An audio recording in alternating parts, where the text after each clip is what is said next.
gajinya ke sampean berapa? Kalau dapat segitu, kalau di bawah apa 1 juta ya. Jadi mereka yang awalnya niatnya cuma berdagang memiliki inisiatif untuk menjadi pebisnis. Seorang ibu ya. Jadi dorongannya untuk saya supaya ikut organisasi itu seperti Dan itu. Saya dari- juga ndak ada angan-angan kepengen jadi bupati, wakil bupati juga ndak ada. Wong kemarin ketika mau ada running pilkada Bumin juga ndak ada muncul namanya Bumin, itu tidak ada.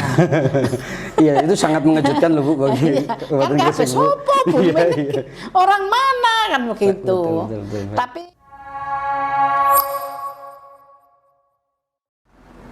Sobat Gresik, hari ini saya sangat bahagia sekali karena hari ini saya bersama salah satu tokoh perempuan yang sangat luar biasa, berani dan tegas. Namanya sempat mengguncang Kabupaten Gresik belakangan silam. Yang luar biasanya lagi, beliau telah mencetak sejarah baru bagi Kabupaten Gresik karena beliau telah memenangkan konstelasi politik di Kabupaten Gresik sebagai wakil bupati perempuan pertama di Kabupaten Gresik. Siapakah dia? Dr. Randa Hajah Aminatun Habibah MPD. Halo Ibu, apa kabar? alhamdulillah baik, sehat. Dalam masa pandemi gini gimana Bu? Masih tetap beraktivitas seperti biasanya atau mulai mengurangi sedikit demi sedikit? Sebetulnya awal-awal dulu saya itu paling tidak pernah keluar dari rumah selama 2 bulan itu, hampir 2 bulan saya tidak pernah keluar rumah Di awal sejak pandemi, Bu, ya? ditetapkannya ya, Tentang peraturan untuk diumumkan, COVID ya, nih, Bu. nah itu saya tidak pernah keluar rumah. Berhubung setelah hari raya itu diminta untuk ikut pilkada, maka otomatis walaupun masih dalam pandemi, maka saya harus Mau tidak mau ya Bu ya tidak akhirnya. mau harus keluar untuk apa kampanye, Tapi saya- memperkenalkan diri, sosialisasi. Nah sekarang Oke. setelah saya ditetapkan menjadi wakil bupati bersama Gus Yani, maka saya harus keluar rumah untuk kita bersama-sama dengan UPD-UPD yang lain menyamakan persepsi apa yang menjadi visi dan misi kita. Sebenarnya saya tertarik Bu. Pertama, Ibu mencetak sejarah baru ini bagi Kabupaten Gresik. Ya. Perempuan pertama. Apa sih Bu sebenarnya memotivasi Bu Min sendiri? Apa sejak dari mahasiswa sudah sering berorganisasi mungkin? Kalau berorganisasi saya sejak kecil. Sejak kecil ya Bu ya? Ya. Jadi sejak saya sekolah madrasah sanawiyah itu saya sudah ikut organisasi OSIS. Itu Ya. saya menjadi ketua. Sejak SMP itu Bu? Kemudian ya ketika SLTA Ya. itu waktu itu saya sekolahnya di Madrasah Aliyah. Saya tuh sekolahnya itu Aliyah dan SMA. Nah, waktu Dua, di Bu? Madrasah Aliyahnya itu saya juga Menarik, jadi ketua OSIS. Mulai kelas 10, kalau sekarang kelas 10, kalau dulu kelas 1. Kelas 1 ya. Kelas 1 dan kelas 2 Aliyah itu saya 2 tahun menjadi ketua OSIS. Setelah itu pada saat itu ada organisasi NU yang namanya IPPNU. IPPNU. Itu otomatis saya ikut di situ. Nah, itu juga saya menjadi ketua IPPNU. Wow. Jadi sejak kecil itu saya itu memang suka berorganisasi. Di samping itu saya juga ikut kegiatan pramuka, Iya, iya. kegiatan yang lain-lain, kegiatan di desa. Pokoknya di samping sekolah itu memang saya sering berorganisasi, tidak tahu panggilan jiwa saja. Iya. Jadi saya juga tidak kok terus kepingin ikut jadi ketua, enggak, panggilan jiwa saja. Kemudian waktu mahasiswa ya enggak enak, kuliah saja aku juga tidak enak. Akhirnya ikut organisasi. Kalau bahasa sekarang itu ya, kupu-kupu, kuliah pulang. Kok gak enak saya itu, Iya, jadi iya. akhirnya ikut kegiatan. Jadi saya pernah ikut kegiatan di KSR. KSR itu Pak PMI yang ada di mahasiswa, juga ikut kegiatan di di organisasi ekstra, maksudnya di luar kampus. Saya baca profil Bu Min ini pernah menjabat di Fatayat, Muslimat. Itu sudah selesai Semenjak setelah kuliah ya. Wis dadi mbok-mbok. Iya. Dadi ibu-ibu. Nggih. Semenjak kuliah berbagai aktivitas seperti itu, bapak sama ibunya gimana kok? Nggak ngomel apa gimana gitu? Enggak. Kan mesti kalau organisasi biasa sampai malam dan sebagainya. Itu Jadi abah saya itu mendukung. Ya. Ibu saya juga mendukung. Justru kalau saya di rumah saja itu kok oma wae gak ada kegiatan ta. Gitu malah dimarahin Iya, ya. jadi enggak ada kegiatan gitu. Iya. Makanya saya kalau ada kegiatan saya ngaji. Oh. Jadi kegiatan saya itu malam ngaji sampai malam. Pokoknya saya itu jarang di rumah. Karena memang kan ini pondok pesantren ya. Iya. Jadi kegiatan saya itu full setiap hari sekolah, ngaji itu. Setelah itu kalau tidak ya organisasi. Di sela-sela sekolah itu nanti ada organisasi ya saya organisasi. Bu, di sela-sela berorganisasi tersebut Ibu mulai aktif lah dalam sivitas perempuan pastinya kan ya. Fatayat, Muslimat. Sempat saya baca Ibu sebagai salah satu pendiri lembaga perlindungan anak dan perempuan. Di Kabupaten Gresik. Sebenarnya itu bagaimana Bu? Maksud dari perlindungan anak dan perempuan yang bagaimana yang sebenarnya dalam imajinasi seorang Bu Min sehingga perempuan itu bisa turut serta dalam berekonomi mungkin dalam berpolitik itu bagaimana Bu? Jadi gini, saya itu kan karena konsen di kegiatan organisasi dan kegiatan sosial. Nah, saya melihat di lingkungan kami itu banyak perempuan-perempuan yang menjadi korban kekerasan dalam rumah tangga. Kemudian ada yang di luar itu anak-anak yang dibully, kemudian disakiti. Itu kan kami merasa karena perempuan itu butuh perlindungan. Nah, ketika itu kan di pusat di mana-mana sudah ada. Nah, Gresik ini saya kepingin juga ada pusat perlindungan perempuan dan anak. Maka saya sampaikan kepada teman-teman, ya opo ayo gawe seperti ini di Kabupaten Gresik ini. Kemudian ketika itu ada yang namanya Bu Indah, saat itu beliau menjabat sebagai kasih pemberdayaan perempuan. Waktu itu pernah menjadi camat di kota Gresik kalau tidak salah. Nah itu kan saya berhubungan dengan beliau, katanya beliau, ayo Bu, saya juga bisa akhirnya memahami banyak dukungan-dukungan dari perempuan-perempuan. Nah sampai sekarang, nah saat itu akhirnya berdiri P2T, P2A itu di Kabupaten Gresik di bawah kantor KB dan PP. Nah itu sampai sekarang masih ada. Bu, di kota Gresik itu ternyata baru saya baca-baca, saya Kabupaten tanya. atau kota? Kabupaten Gresik. Maksudnya nek kotanya kan kota. Lingkup kota. Kabupaten Gresik itu secara demografis 51% itu penduduknya perempuan.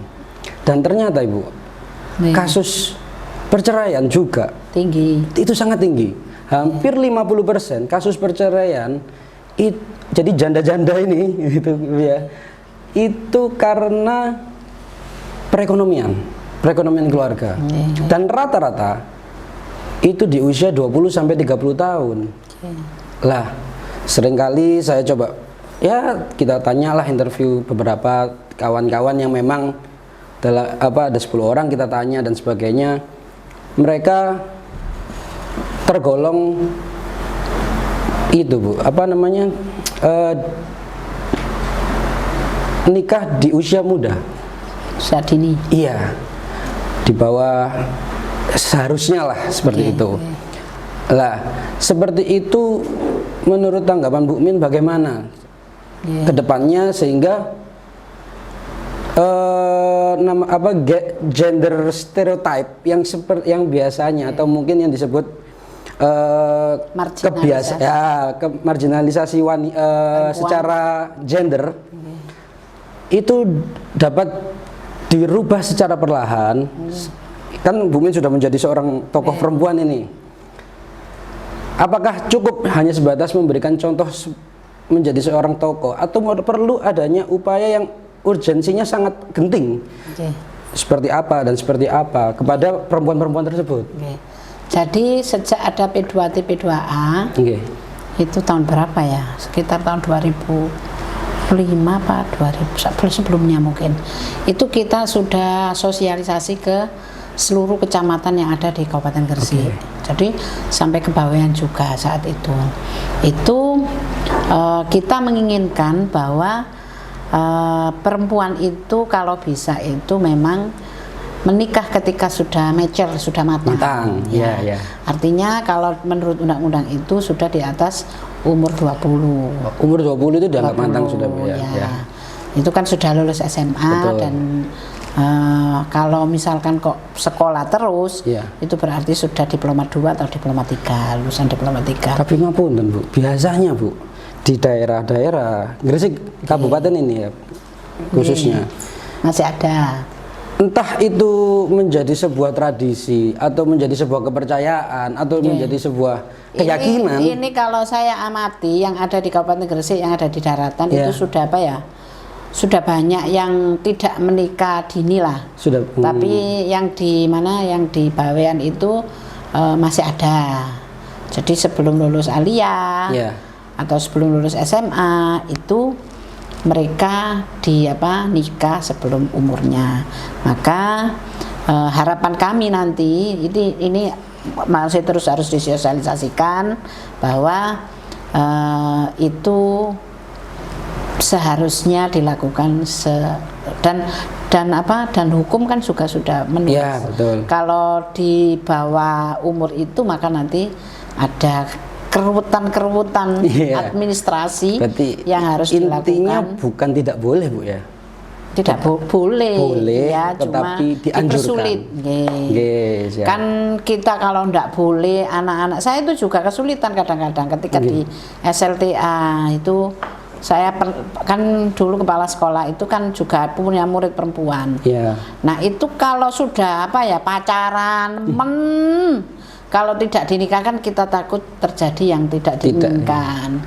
Maka saya minta sampean menikah saja. Iya, iya. Justru saya yang menyarankan daripada nanti keterusan tidak baik. Tidak diinginkan orang tuanya, diinginkan Ya, anaknya Bu. maka ketika dulu ada sekolah yang tidak memperbolehkan siswa-siswinya menikah, itu dalam tanda petik kalau terpaksa saya tetap memperbolehkan. Oke. Wah. Kalau terpaksa, tapi Sangat saya terpaksa. tidak menyarankan Tidak menyarankan. untuk menikah sebelum waktu umur yang ditentukan. Jadi karena ini termasuk kesehatan reproduksinya. Betul. Dan lain sebagainya, bagaimana nanti merawat putra putrinya itu kalau belum umurnya tentu saja nanti rawan segala hal. Betul, ya, ya. Gitu. Nah, cuma begini Bu, itu menjadi sebuah kebiasaan atau tradisi yang memang itu orang tua. Kadang ada orang tua yang sudahlah, nggak usah tinggi-tinggi pendidikannya, di rumah aja, buat apa sih cewek kok tinggi. Insya Allah kalau di Gresik sudah tidak seperti itulah.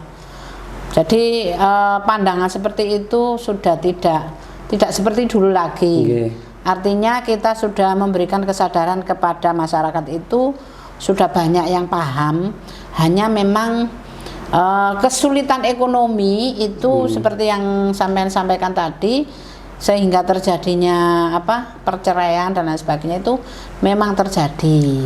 Maka saya berharap nantinya itu di program saya yang ada di Kabupaten Gresik ini, saya menginginkan nanti ibu-ibu yang di dalam rumah itu tidak pakai keluar rumah tapi bisa menghasilkan nilai ekonomi.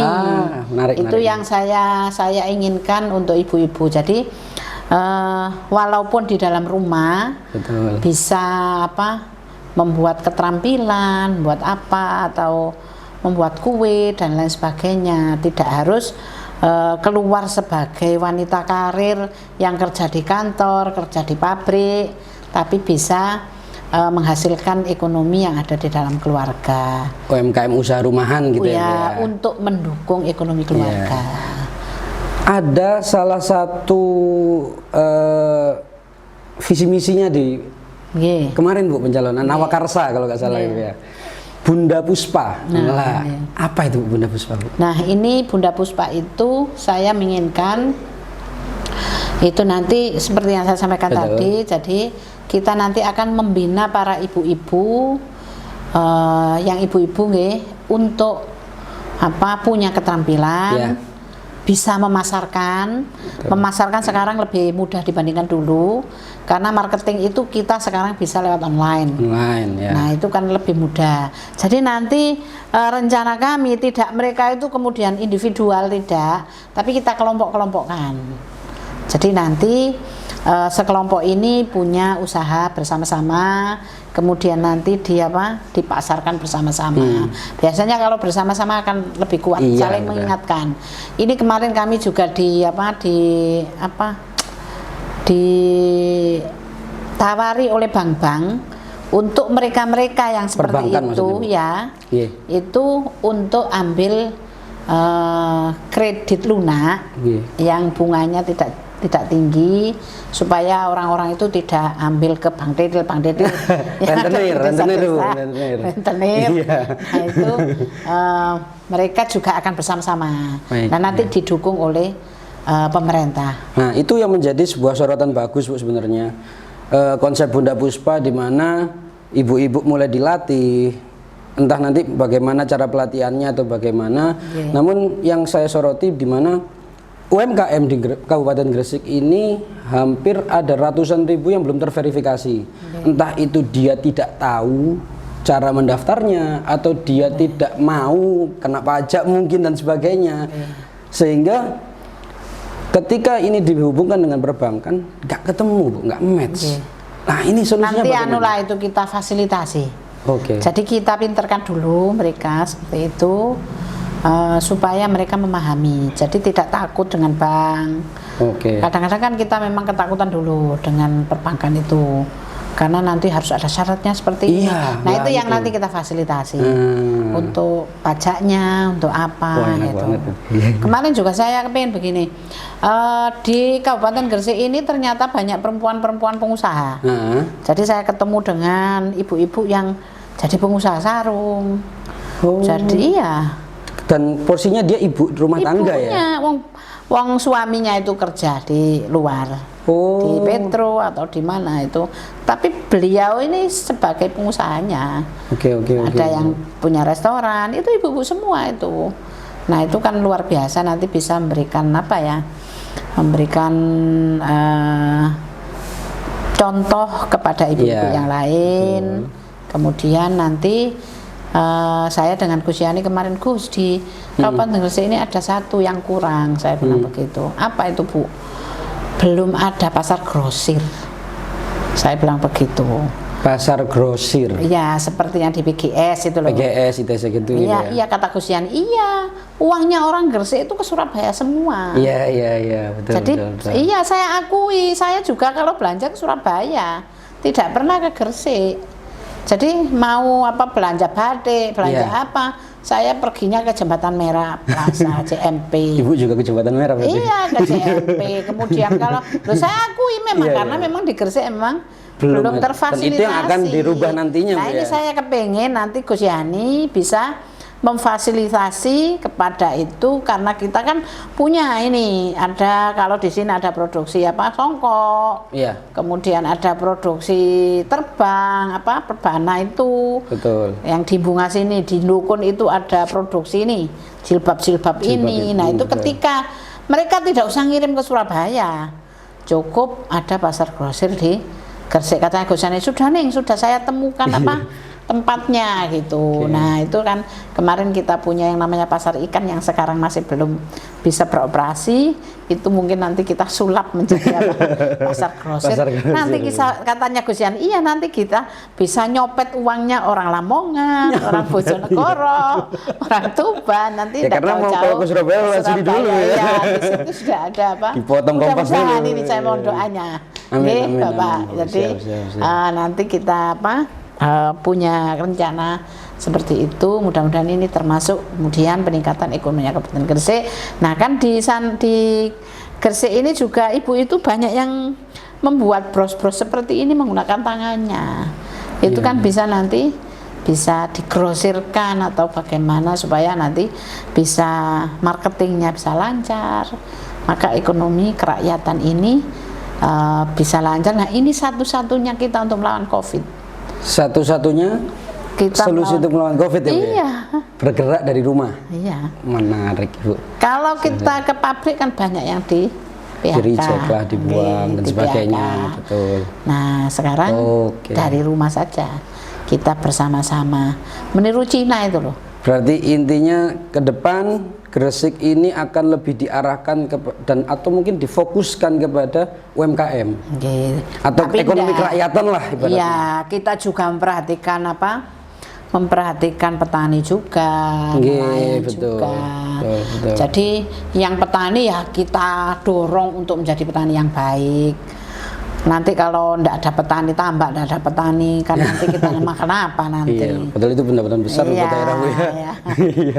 Anak-anak muda kita dorong juga untuk menjadi petani-petani modern supaya tidak tradisional saja yang dikerjakan secara tradisional tapi secara baik. Bu, satu hal lagi yang saya pertanyakan, siapa sih Bu sosok bagi Bu Min? Sosok bagi seorang Aminatun Habibah sampai segitu getolnya dan segitu semangatnya untuk berorganisasi dan menata keumatan. Siapa Bu sosok yang Ibu sangat kagumi? Ibu saya. Ibu ya? Ibu saya itu mendorong saya. Dulu Bu Min itu pemalas. Jadi saya itu menyiapkan baju saya saja tidak bisa. Waktu kecil itu ya. Jadi saya itu karena ibu saya itu mendorong saya. Jadi waktu saya sudah punya anak itu ketika saya ikut Fatayat, saya kan jadi ketua PAC waktu itu di Bunga.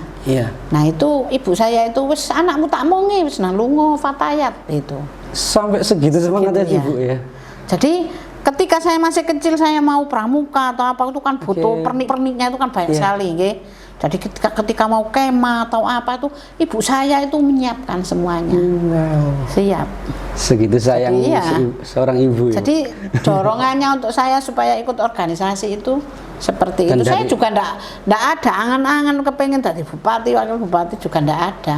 Kemarin ketika mau ada running pilkada Bumin juga ndak ada muncul namanya Bumin, itu tidak ada.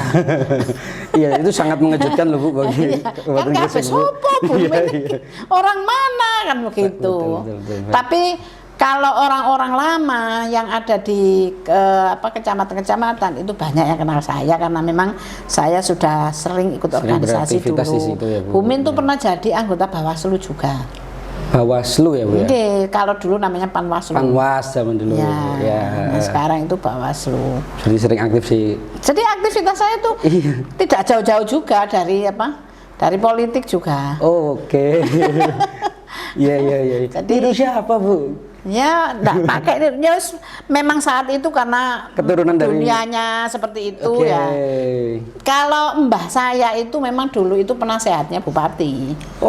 Pendirinya Pondok Komarudin ini itu datang ke Gresik itu. Jadi sebetulnya beliau asli dari Jawa Tengah. Nah, kemudian waktu mondok di Ponorogo ketemu sama anaknya bupati itu yang namanya Tirtonegoro. Itu menjadi muridnya di Ponorogo.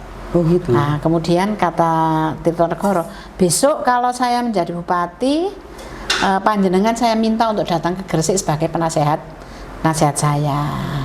Nah, akhirnya kan beliau pergi ke Gresik itu.